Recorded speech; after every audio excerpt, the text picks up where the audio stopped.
Su geltonu važinėjom po gargždus, nuvažiuot kur nors į šokius. Buvo mums visiems smagu, tam kam vietos nebeliko, ar nuklydo nuo draugų. Teko eiti į ganyklą ir parijoti ant arklių.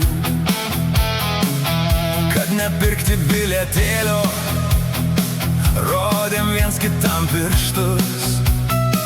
Gal taip elgtis nereikėjo, bet dabar jau per vėlu.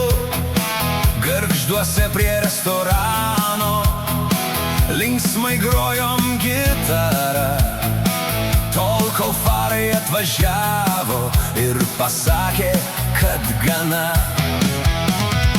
Nors trumpam norėčiau grįžti į tuos nuostabius laikus, viską ištaisyti, bet žinau, kad taip nebus.